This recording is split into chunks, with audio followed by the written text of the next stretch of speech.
ಯೋಂತಃ ಪ್ರವಿಶ್ಯ ಮಮ ವಾಚಮಿಮಾಂ ಪ್ರಸುಪ್ತಾಂ ಸಂಜೀವಯತ್ಯಖಿಲಶಕ್ತಿಧರಸ್ವಧಾಮ್ನಾ ಅನ್ಯಾಂಶ್ಚ ಹಸ್ತಚರಣಶ್ರವಣತ್ವಗಾದೀನ್ ಪ್ರಾಣಾನ್ನಮೋ ಭಗವತೆ ಪುರುಷಾಯ ತುಭ್ಯಂ.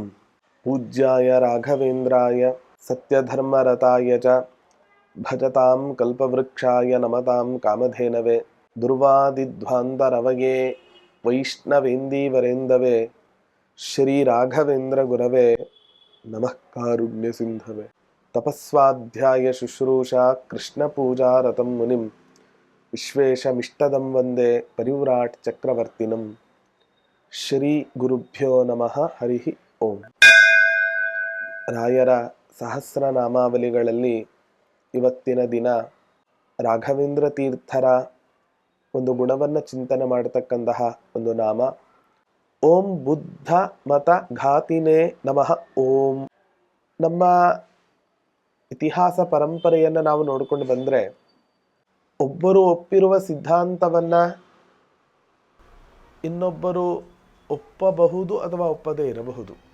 ಯಾವಾಗ ಪರಕೀಯರು ಹೇಳಿದ ಸಿದ್ಧಾಂತವನ್ನು ಒಪ್ಪೋದಿಲ್ವೋ ಆಗ ತಾವೊಂದು ಸಿದ್ಧಾಂತವನ್ನು ಹುಟ್ಟು ಹಾಕ್ತಾರೆ ಅಥವಾ ಇದ್ದ ಸಿದ್ಧಾಂತವನ್ನು ನಡೆಸಿಕೊಂಡು ಹೋಗ್ತಾರೆ.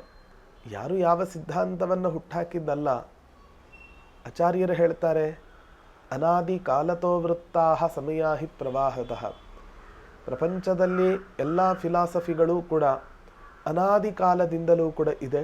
ಅನಾದಿ ಕಾಲದಿಂದ ಇರತಕ್ಕಂತಹ ದರ್ಶನಗಳಿಗೆ ಇವರೆಲ್ಲರೂ ಒಬ್ಬರು ಪ್ರವರ್ತಕರು ಅಂತ ಹೇಳಬೇಕು ಅಂತ ಹೇಳ್ತಾರೆ. ಮಧ್ವಾಚಾರ್ಯರಾಗಲಿ, ಶಂಕರಾಚಾರ್ಯರಾಗಲಿ, ರಾಮಾನುಜಾಚಾರ್ಯರಾಗಲಿ, ಈ ಆಚಾರ್ಯತ್ರಯರು ಅಥವಾ ಇವರ ಹಿಂದೆ ಇದ್ದಂತಹ ಅನೇಕ ದರ್ಶನಗಳನ್ನು ಹುಟ್ಟುಹಾಕಿದರೆ ಅವರೆಲ್ಲರೂ ಕೂಡ ಹುಟ್ಟುಹಾಕಿದವರು ಅಂತ ಅನ್ಕೋಬಾರದು, ಹೊರತು ಇದ್ದ ದರ್ಶನಗಳನ್ನು ಪುನರುಜ್ಜೀವನಗೊಳಿಸಿರ್ತಕ್ಕಂಥವರು ಅಂತ ನಾವು ಹೇಳಬೇಕು.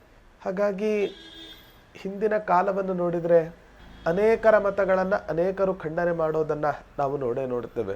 ಇಲ್ಲೆಲ್ಲ ಕಡೆಯೂ ಕೂಡ ನಾವು ಮುಖ್ಯವಾಗಿ ಅರ್ಥ ಮಾಡ್ಕೋಬೇಕಾದದ್ದೇನು ಅಂದರೆ, ಅವರು ಬರೆದ ಸಿದ್ಧಾಂತ ಪ್ರಮೇಯಗಳನ್ನು ಖಂಡನೆ ಮಾಡಿದ್ದಾರೆ ಎಂದ ಮಾತ್ರಕ್ಕೆ ಅವರ ಮೇಲೆ ಇವರೇನು ಕೂಡ ವೈಯಕ್ತಿಕವಾದ ದ್ವೇಷವನ್ನು ಯಾವತ್ತೂ ಕೂಡ ಸಾಧಿಸ್ತಾ ಇರಲಿಲ್ಲ. ಇವತ್ತಿನ ಕಾಲದಲ್ಲಿ ಅವನ ಮಾತಿಷ್ಟ ಆಗಲ್ಲ ಅಂತ ಹೇಳಿದರೆ ಅವನೂ ಇಷ್ಟ ಆಗಲ್ಲ ಅನ್ನೋ ಹಂತಕ್ಕೆ ಬಂದುಬಿಡತ್ತೆ. ಆದರೆ ಅವನು ಮಾತನಾಡುವ ಅಥವಾ ಅವನ ಸಿದ್ಧಾಂತಗಳೇ ಬೇರೆ, ಅವನೇ ಬೇರೆ ಅನ್ನುವಂತಹ ಚಿಂತನೆಯನ್ನು ಮಾಡಿದಾಗ ನಿಶ್ಚಯವಾಗಿಯೂ ಕೂಡ ರಾಮರಾಜ್ಯದ ಕನಸಾಗಲಿಕ್ಕೆ ಸಂದೇಹವೇ ಇಲ್ಲ. ಹಾಗಾಗಿ ಶಂಕರಾಚಾರ್ಯರಾಗಲಿ ಅವರು ತಮ್ಮ ಸಿದ್ಧಾಂತಗಳನ್ನು ಪ್ರತಿಪಾದನೆ ಮಾಡಬೇಕಾದ್ರೆ ತಮಗೆ ಯಾರು ಪೂರ್ವಪಕ್ಷಿಗಳಾಗಿದ್ದರೋ ಅವರನ್ನು ಖಂಡನೆ ಮಾಡ್ತಾರೆ.